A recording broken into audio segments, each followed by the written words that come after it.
a video of something that I want to have another faff around with. So I want to do like a fried pasta dish. So kind of coated in breadcrumb type of thing. Did it kind of describe more a case of we'll have a look at it when it's done. It failed the first time I did it. It wasn't, it kind of fell apart, did this fried pasta cake type of thing. And in the end, I combined some egg and some flour into it, and then fried it. Ooh, I just got a burp. And it worked, but that was only afterwards, or halfway through the cooking process. So I kind of thought we'll have a go again. I've got some leftover pasta bake. Well, it wasn't pasta bake, but it was like some leftover pasta with a bit of meat ragu. I put some extra pepper in it, and we're going to add some. I don't know how much there is there. Probably about 250 grams worth of pasta, and a few spoonfuls of ragu, and then there's no cheese in it, so extra pepper, and then egg. So I used, it's dirty as that because that's what the pasta was in, but I just needed a bigger bowl. So combine the egg and the pasta. So I don't think there'll be enough. We're certainly going to need some flour in there just to combine it all together. I think so. A bit of flour.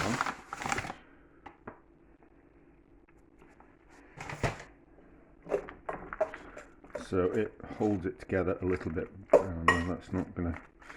I put breadcrumbs in last time. I don't think that's good. I don't want to put breadcrumbs in. I want them to be the breadcrumbs to be on top. So maybe a little bit more flour. Not too much flour because I don't want it to set solid. Okay,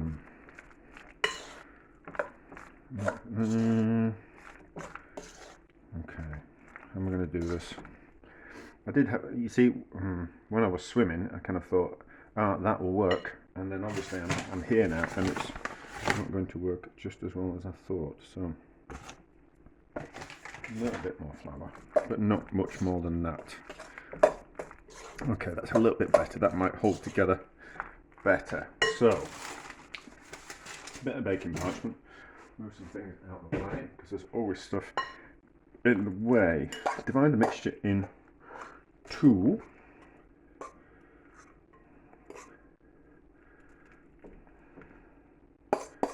Yeah, divide the mixture in two. And then kind of do that with it. Maybe I should just put it in the pan. No, I know what I'm doing. I know why I wasn't just going to form it in the pan, because I want to breadcrumb it on the outside. So, like that. And hopefully that keeps together. Now, I've got some cheese, so it's just grated cheddar. Not very Italian at all, but we're not in Italy, and we're not Italian. So, just because this is pasta doesn't mean a damn thing, does it? So, cheese in there. I'm sure there'll be an Italian cheese that is like what we call it, like a cheddar, but we haven't got any of that. And this is what we've got, so this is what we're using. And then pasta on top, like that. And then how am I going to get that into the pan? Oh, tricky. Tricky. That out of the way where there's no room anywhere. So that like that, and then that's roughly the shape of the pan, isn't it? This is going to be tricky.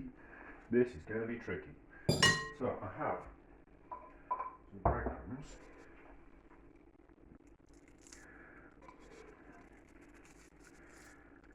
Like that.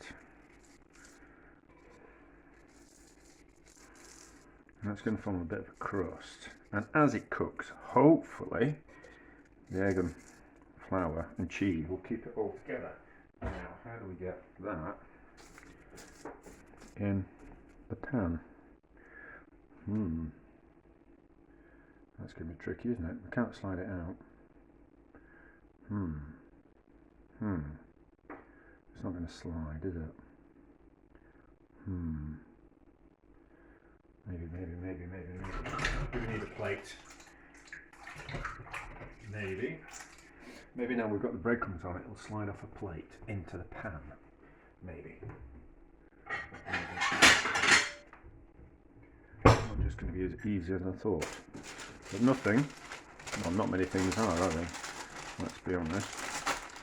Ooh. There we go.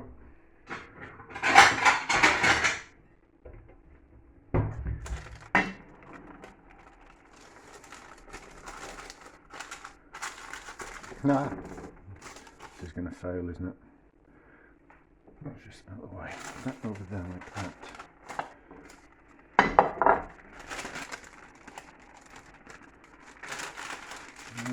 Okay, that's not too bad. And then into the pan like...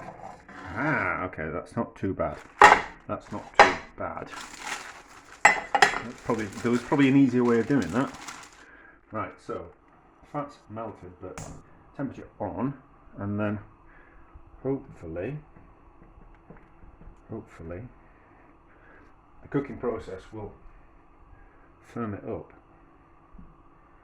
and hopefully the cheese won't melt through too much, and then more breadcrumbs on the top, so when we flip it over it forms a crust on the other side. This might work, although all that was a bit of a faff, wasn't it? But this is the home of faffing around. Just a few more breadcrumbs that I've got.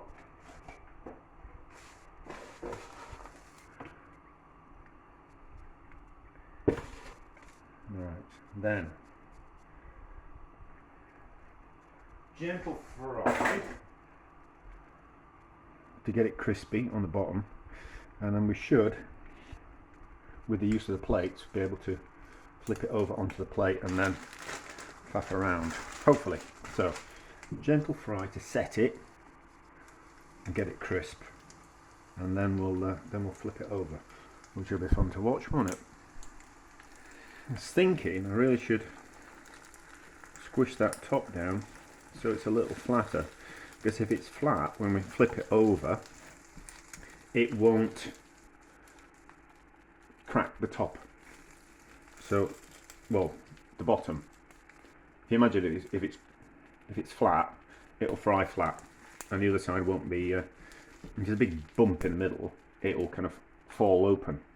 That's what I'm trying to say. But if it's flat before we start off, we should be okay. So we'll just flatten that down like that, and that'll compact it as well. So there we go. We're back. It's getting crisp. It just needs a little bit longer. Right, so this sounds pretty crisp. How are we going to do this? Plate, and then flip it over. Ooh, it's all right, isn't it? And then just a little bit more fat. This is chicken fat. Olive oil will be fine, but chicken fat's what we've got, so it's certainly a lot nicer than olive oil. Oh, did I say that? Yes, I did. So, that. Just do that.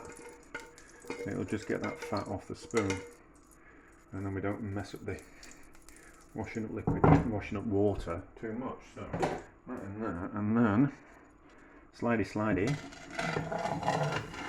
like that, and finish off the cooking process. Right, so this sounds ready. So a bit of baking parchment, turn the gas off, turn the board around so we can get a better view, and then shake out the pan. It's held together quite well. Now, what knife will we use?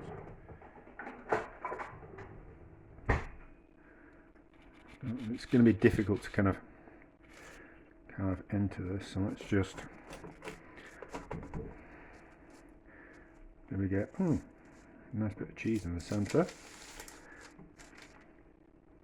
Should have put more cheese in, not to worry. Crush through, it'll be fine. That's alright, that's worked, hasn't it? It's still soft, so it's not gone rock hard, which is not what I wanted. Not what I wanted. Didn't want it to go rock hard, because it's not exactly nice to eat. Let's see if we can just, could have done with more cheese. Could have done with more cheese in there, but still. Let's give it a taste. With the cheesy bit in there. So we have got a crunchy bit, haven't we? Yeah, we've got crunchy bit, cheesy bit, and pasta bit.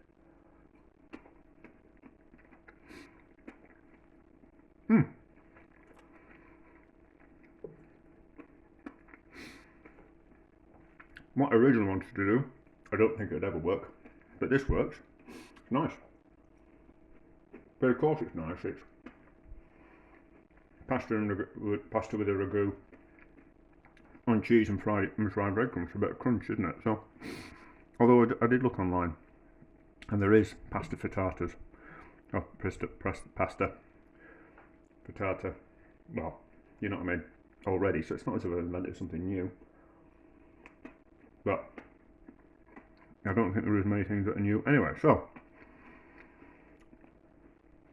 it works, and it's a different way of using up some leftover pasta. So don't make this pasta especially for this. Make extra pasta, and then you can do this for the day after. Or if you've made too much pasta, you can do something interesting with it rather than just bung it in the microwave and eat it. Or eat it straight out of the fridge cold, which I have done in the past. But anyway, it's nice with the crust, so a success.